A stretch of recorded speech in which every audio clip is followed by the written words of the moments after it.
Okay, so I'm going to talk to you today about predictive analysis, and it's something that I've become convinced is essential for operating modern data center facilities. I'll explain why in just a moment.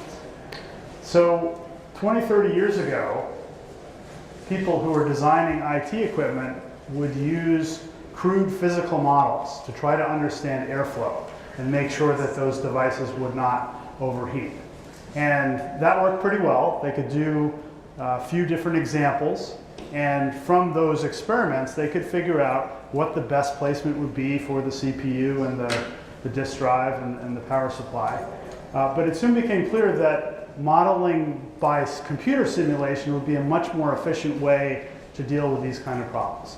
And so what ended up happening was the development of different sophisticated tools for doing this kind of airflow modeling, heat modeling, and that led to the ability to do hundreds of different simulations and much better optimize the equipment that you were trying to put out into the world. Now, I'm convinced that we're at a similar stage now with data centers.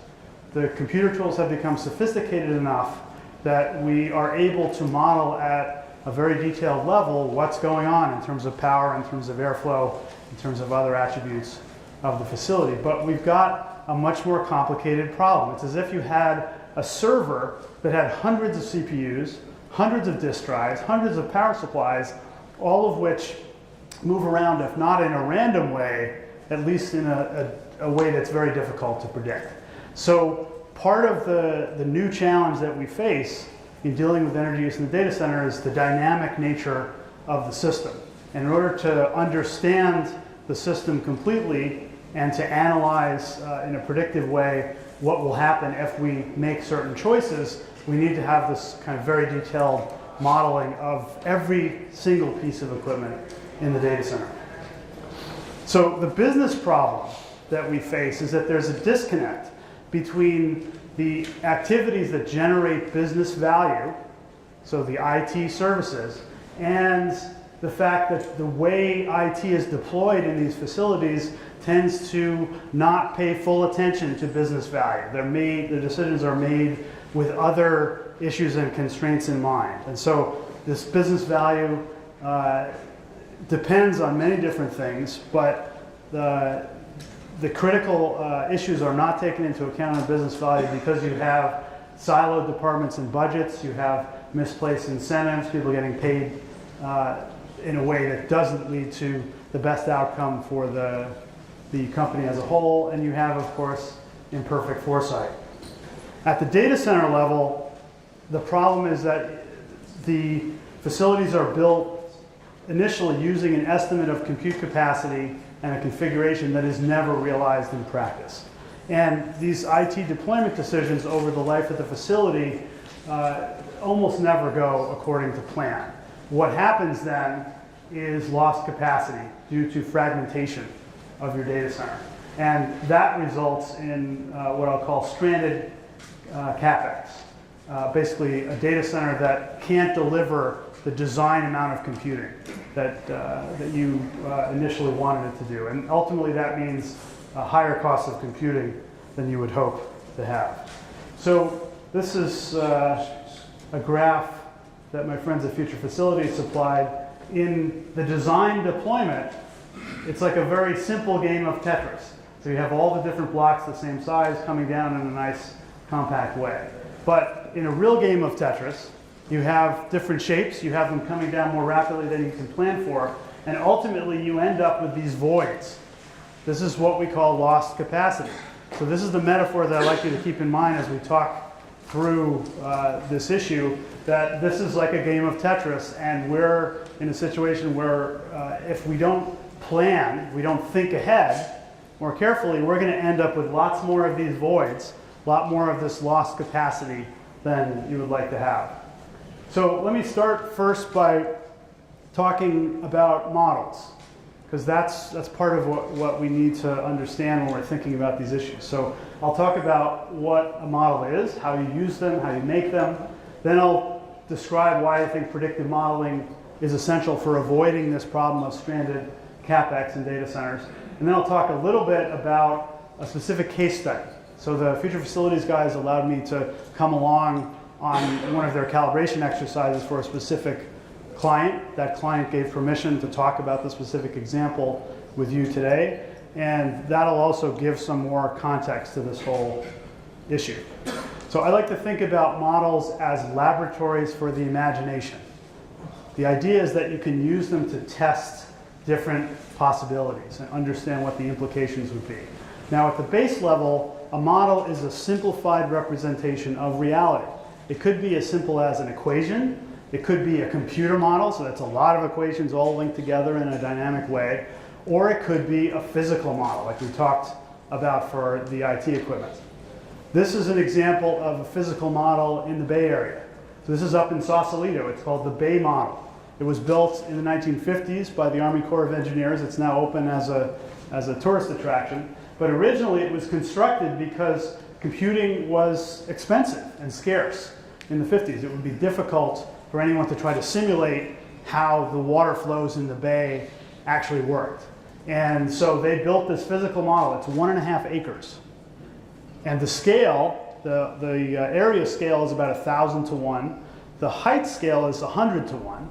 And they had to do that because otherwise have a difference between the area and the height, because otherwise the bay would have been very, very narrow. You couldn't really, the density, or sorry, the thickness of it would be too small to simulate. So what I want to point you to, though, is these little dark lines here. These are strips of metal that have been put at the base of essentially the bottom of the bay. And they did that because they wanted the model to replicate the actual flows in the bay. And in order to do that, they took measurements in the bay, and then they played around with these different metal strips until the flows in this model matched the flows in the bay. That's calibration. That's an essential part of any model being successful. So in this model, it's 15 minutes is a day. So the tide comes in and out every 7.5 minutes. Okay, so it's important to keep in mind that everyone uses models. Even if you don't think you're using a model, you're using a model. So let's say you have a new data center facility, totally blank slate, just built. You think, oh, I can put my equipment anywhere. No problem. Well, you can. That's great because you have plenty of capacity. Your simple model says it shouldn't matter. But if you do that in a way that's careless, you will end up causing wasted capacity going forward. And you will allow, or you prevent the people later on in deploying equipment from actually using the facility to its fullest extent. So these informal models are intuitive, but they're not necessarily accurate. They often ignore the basic physics and the interdependencies, and these are difficult, complex, dynamic systems that you have to worry about. Intuition is not typically good enough. Typically, these simple models in the data center will ignore the effects of your actions on lost capacity and on business value. So in order to be successful in understanding a complex system, you need to be more formal in how you do modeling. Now, we make formal models for different reasons. One is to organize our thinking, to make sure we're thinking clearly. Another is to organize the data, the assumptions. Another is to get our terminology clear so that we can then have better communication between different teams of people who may use different terms for the same concept or the same term for different concepts. The models, of course, can also help you learn about these complex systems. Intuition isn't enough. And then, of course, they allow you to test alternative choices to aid planning, so you can, with luck, get better at approximating what the ideal deployment would be in a specific facility. Now, when you're making a model, you need, first off, to understand first principles. You need to understand the key drivers and functional relationships between the things that matter in the system that you're trying to model. Then you formalize that model using equations, or in the case of physical models, you formalize it by adjusting your physical structures, like those little metal strips that we saw in the Bay model. Then you test it against reality. This is one of the most important parts of modeling. If you don't do this, then you have no assurance that your model will actually reflect reality in any important way. So you need to do this measurement and calibration stage, and then, and only then, you use the model to test alternatives. So calibration is, I think, one of the key parts of doing this, this modeling exercise in a good way. You need to have real-time measurements. You need to have the ability to compare your model results to the measurement. You need to understand physical reasons for any differences between the model and reality. And then you need to adjust the model parameters accounting for physical reality. You can't just hardwire the results. You need to change the model's underlying drivers and explanatory variables in a way that reflects physical reality. If you do that, you will have a model then that can be predictive. But if you don't do that, if you don't calibrate against reality, if you don't adjust the model parameters in a way that's reflective of underlying reality, you will end up with predictions that don't make sense. So here are some photos of the kinds of measurements that you need to do in a data center for this kind of calibration. There's an anemometer, there's a bolometer measuring airflow. These devices here are these I-button devices. This is the business part of that device. It's a circular thing. It's part lithium battery, partly temperature, humidity sensor, collects data over time for a week or two. And these, for the FutureFacilities folks, they stick them on. You can see this little blue thing here. This is that blue sticky clay that you use to stick something on the wall. They use that sticky clay to stick the I buttons in various places. Here, there's one up here. So they'll do this throughout the facility so they get real-time data at many points throughout the facility. Obviously, you can do this with hardwired sensors if you've got them, but this is a way to do it even when you don't have those sensors. But you need to get to this level of detail to do it right. So we've been talking about data centers as complex systems, and what I hope to convince you of by the end of it, that you just, the kinds of intuition and thinking that goes into understanding this box are different than what you need for a vastly more complex system where the internal components are moving around and are that change in unpredictable ways. So it's not the same, modeling this system is not the same as modeling a piece of IT equipment. So here's one example of how your intuition can fool you. So this is the top part is rows in a data center with 4 different sets of equipment. This meets our reliability criteria. We don't have hotspots that would get in the way of using certain equipment, but exactly the same equipment, pulling exactly the same amount of IT power. If you switch the order, you move this one over here, these two over there, you end up with a situation where it's too hot. And that means you lost capacity. That means that you can't put this device over here. And if you were to redistribute the rows in this way without thinking about it, you would end up with a situation where you've lost capacity. And ideally, you don't want that to happen. You'd like to anticipate that. And in principle, you could test this physically. You could actually move the equipment and see what happens. But in practice, that's expensive and difficult and a big waste of everyone's time. And so ideally, you use a computer to help you do this. So in the data center, there are constraints that are important and binding. The biggest one is reliability. Everyone here knows that. That's job one, to make sure the equipment still works. But you also have constraints on power, cooling, space, and networking. And then there are these interdependencies between these constraints and the business objectives. And all these things are interrelated in complex ways, and that's why we need to do modeling. So if you're going to make a model, complete model has certain characteristics. One is that you've explicitly characterized every single piece of equipment in your facility. You understand everything about it. You understand its physical dimensions, the location, the amount of power that each device draws, the way the air flows. So you have some network switches that have airflow that goes side to side. Most servers go back to front. There's different other possibilities, but that kind of detail needs to be embedded in a good model of this. You need to understand how power use and efficiency relate to utilization. You need to understand how air flows in the building depending on the configuration of the data center, air handling units, and so on. You also need to understand the physical space. You need to know where the vents and fans are, the air handling units. You need to understand obstructions. So it matters if you have stray boxes sitting around in your data center, because that changes airflow. right? It matters if you have cabling just sitting on the floor blocking the vents. And you also need to know about modifications in the envelope. Accurate models will also need real-time measurements, and this is where your DCIM tools can come in handy, tracking temperature, airflows, power use, and other parameters. You need to do periodic calibration. You can't just do calibration once. You actually, over time, as the facility changes, you need to calibrate again to make sure that physical reality is matched by the model. And then you need ultimately to have performance and financial metrics to judge progress with any changes that you're making. And it's not just progress on a single parameter like PUE. It's actually ultimately progress on the business metrics, that you want to link the business metrics to these other parameters and the changes that you make to the business metrics. And so one example, recently eBay has put out its DSE metric. There's a web page that describes their business metrics along with their energy and cost metrics. And so that's an example of the kind of thing that you need to do if you're going to do this properly. And ultimately, all of these things, all this complexity needs to be tracked in real time for the whole life of the facility.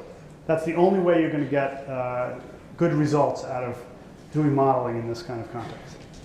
So this is a picture of the Equinix facility here in the Bay Area. The case study was conducted in this past spring. This is a co-location facility, and the FutureFacilities folks looked at just one floor. The white space that was modeled is about 8,800 square feet. The total facility has about 42,000 square feet, including white space and other parts of the building. Some details on the infrastructure. There's a 2-foot raised floor that delivers the air. And then overhead, there's this 42-inch false ceiling return plenum. And there's 12 air handling units with N+2 redundancy. Now, to get back to our Tetris metaphor, in the real-world deployment, these figures are not for Equinix, but it's illustrative. In the real-world deployment, you can have a significant fraction of lost capacity because of these voids that we talked about. In this specific case, it's about a quarter. Could be a third or 40%. Now think about that. You have a facility that costs you $100 or $200 million to build, and a third of it is unavailable to you to put IT equipment in. That's something that your business executives should be pretty upset about. So ultimately, you want to minimize that lost capacity. In the predicted deployment case, you can't get rid of all the lost capacity, because there are always these things that are beyond your control. But if you plan more accurately and properly, you can reduce that significantly. Now, this is an example of some predictive modeling that the FutureFacilities guys did inside for some of the racks in the facility. And there are two areas that are highlighted here. Here you see an area of hotspot, significant power use, simply by switching, actually moving some of these servers to over here, putting in blanking tiles here, moving some of the other servers around. You end up with a situation where you have very few hotspots. Exact same IT power is being drawn, but simply by moving these are switches that flow side to side, moving them to a place where they have ample airflow and they're not pushing hot air into the other equipment leads to a much better outcome. So the trick is you can't do this by experimenting with the physical equipment. What you need is a model that can help you say, okay, if I put this equipment here, what will happen? If I put this equipment over here, what will happen? Oh, I see hotspots. Okay, what can I do to change that?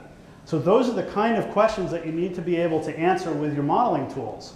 And you clearly can't do it by experimenting with your physical equipment. There's too much going on. It's too complicated, too expensive to do that. So you need to have computer models that will help you do that.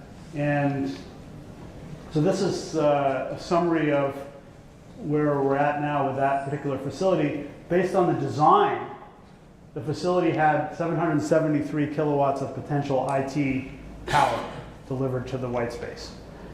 Initially, when the facility was started to be built out, some of the rack spacing was actually a bit wider than what was in the design. So immediately, there was some lost capacity here, down to 691 kW. Now with the current build out, about a third of the capacity is lost. There's still maybe 20 or 25% that's available. But the trick is to figure out how you can recapture this and how you can minimize additional lost capital and capacity as you try to utilize this available capacity. Because inevitably, as you utilize the available capacity, you'll end up with some more lost capacity. But you want to do this in a way that will minimize those losses. So let me just summarize. We get down to 25 minutes. So what I want you to come away from this talk with is this idea that data centers are complex systems. You all know that. That's something, you wouldn't be at this conference if you didn't know that. They're constantly changing over time. And I want you to remember that this process of filling out the IT equipment in a data center is like a game of Tetris. And the Tetris, in the game of Tetris where the blocks are coming down really rapidly, you will end up with these voids, this lost capacity. And the trick is, how can you slow down time and make tests using a computer model to help you fit those blocks more effectively and minimize the amount of lost space, the amount of fragmentation. Now, monitoring and measurement are important. We need to do them, but they're not enough. You need to also have this ability to do predictive modeling and predict what will happen and alter your course in the face of those predictions. Now, we can reclaim a lot of this lost capacity if we use the right tools, and that means predictive modeling, that means DCIM measurements, but we need to apply those tools in the right way. We need to make sure that we're thinking carefully about not just the low-level metrics about power use, but also the high-level business metrics, because ultimately the goal of the data center is compute. You want to think about what will reduce the total cost of doing a computation. That's ultimately your goal. If you're just looking at one part of the system, Emory Levins likes to say that optimizing the parts will pessimize the system. Well, if you want to think about the whole system is compute. That's why you're doing it. So you want to minimize the total cost of computing. And if something you're doing in your department or in your company isn't minimizing the total cost of computing, then you're in trouble. And ultimately, that should be the focus. And at the end of the day, if you can do that, then the business value will be maximized. That means minimizing lost capacity, because you don't want $100 million of your $300 million data center sitting around doing nothing.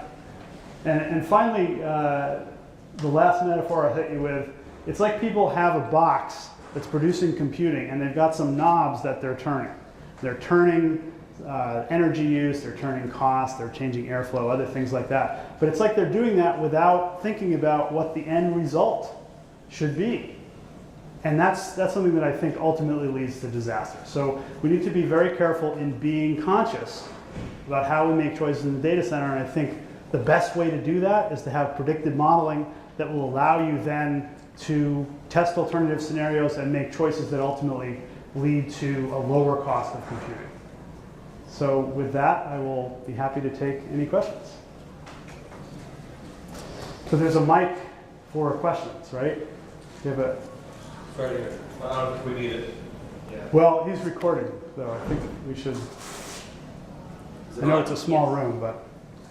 All right, so a couple of issues. Number one, I run co-location data centers, so we don't have visibility all the way up the stack. We only have it up through the facility level. So getting up into the IT space and what is the value of a transaction, we can't see that. Yep. And yet we're the people running the DCIM, et cetera. So there's some divorce from that. Yep. But on the statistics, I really agree with where you're going with this, but I struggle in that, as you said, the model is a bunch of equations in a computer. They're all parameterized. Some of the parameters are fixed, but a bunch of them are the knobs that you turn to calibrate. But there's a lot of ways that these formulas can converge. And so if you calibrate one way and it converges, you've predicted the past, but you haven't predicted the future, because different changes come in. Just ask the financial industry. They would have a perfect record of trading if they could predict the future, but they can't, because the different parameterizations converge in different ways. Okay, so let's on the last point, let's make a distinction between economic and social systems and physical systems. So the economic and social systems, predicting the financial markets, impossible, I think. And so that's a different example. But I think that if you have good measurements, you're absolutely correct that there are going to be these variations as you create a calibrated model, you make some changes. Some things you won't have gotten right. You have to use this constant process of measurement, calibration, changing the model, and going back and forth. So it's this constant process of matching the model up. But ultimately, if you've done that pretty well from the beginning of the facility, from the design all the way through, then you should be able to make pretty good predictions about what putting 2 kilowatts of this IT equipment in this space should do for you. So it's part of the idea is that it's a process of measurement. And the first point that you made relates to co-location. I totally understand. You guys, your service license agreement goes to the rack. It says we're going to deliver temperature at this level and we're going to deliver this much power. But you can potentially offer services to your customers saying, look, you want to avoid hotspots, you want to avoid problems, we're going to help you. Number one, you could even say, if you use this list of approved equipment that we know has the right kind of airflow, we'll give you a discount. Or if you build a predictive model of just your IT equipment that we can drop into our big predictive model, we'll give you a discount. So there's possibilities for doing this. I understand you're limited by where your responsibility ends, but if you think as part of the bigger system, there's probably ways to get people to do a little bit better than what they're doing inside. Next one. Hey, Jonathan. Hey, Hi. Bruce in the front row. Excellent. Further to that gentleman's point. So, in looking at the model, and the models are flexible, so it would speak to the idea, let's say you've got a megawatt capacity data center plan. I'll just go 1,000 square feet, whatever that works out to, per rack. In the real world, people move new equipment in. So, new paradigms change. You got a 20 kilowatt rack. You didn't plan for that. So somewhere along the way, you may say, well, this is no longer a 1,000 square foot data center. It's 800 square feet usable space, right? Or, X, whatever you have to reconfigure. So, you build flexibility into the model, and then, how do you plan from there? So you're talking about lost capacity from new equipment. That's different than what you expected. Well, you're giving up square feet, all right? So you got a megawatt of power, you got a megawatt of cooling, you got 1,000 square feet. You may give up some of that and change your paradigm, but you still have a megawatt power, megawatt cooling. Right, but the question is how can you minimize the losses over time? Yeah, and exactly. The square footage is less important than the power going in, because 90% of the costs of the infrastructure part of the data center is kilowatt related. Right, it's not exactly. space related. Yeah. So I'm less concerned about, if you're still able to use a megawatt of power in that facility, then you haven't lost much, right? Even if you've reduced the floor area. So that's a flexibility thing that you can do. But the focus on power, I think, is the critical thing. And you saw in the graph that I can't go back to because apparently I'll overwrite my speech, that there is actually a loss in the power that's accessible to the IT equipment simply because of the way equipment is deployed. And if you do this properly, you can minimize those losses. You can't eliminate them because there's always these things you can't predict, but you can minimize them. Thank you, Mr. Cooley. Patrick Flynn from IO. I really like the Amory Levin's quote, and I have a quick question for you. Thinking about trying to capture the full system can be almost paralyzing, and so when you're building a model that is always going to be somewhat limited, even just only looking at the thermal systems, for example, any recommendations for building in or accounting for future needs of the model to assess the larger system? So you're saying building in future needs without knowing what the deployment is going to be like? Yeah, minimizing the customization of a model. Well, I think, so there are folks in this room that can probably talk to this a little better than I can, but I'll make a stab at it. So basically, you've got a certain amount of power going in, right, to your data center. What you need to be able to do is be flexible in the face of those variations that you can't predict. And the only way to do that is as you're deciding whether to deploy that new equipment, you're going to do a what if analysis. If I put this here, this is what I'm going to get to. you can't, because of the complexity of the airflows, there's no way to predict in advance without knowing the characteristics of that IT equipment. So there's I haven't built a facility, right? So I don't know all the tricks for allowing you to preserve the flexibility of the cooling and power, but it's this relationship between the IT equipment and the infrastructure that I think these kind of models can really help you with.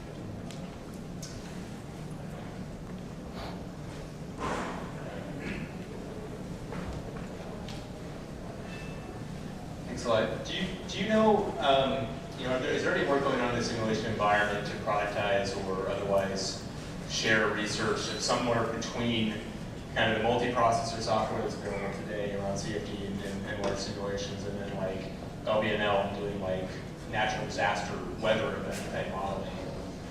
The Googles and Microsofts, the Facebooks of the world, how do we look at providing more inputs to the data source and make more? So I'm not sure I understand your question. So could you? So let me to simplify. Do you see some of the simulation software, especially around CFD and things like that, moving into distributed computing platforms where you can throw a lot more resources at it to solve much more complicated problems? Yeah, I don't see why that shouldn't happen, but it's important to distinguish that this modeling is not just CFD. Right, so No, you have to have a bunch of other things to make it all work. But yeah, no, I don't see there's no reason why that shouldn't be happening. Some people here may be able to point to examples of where it is happening, but.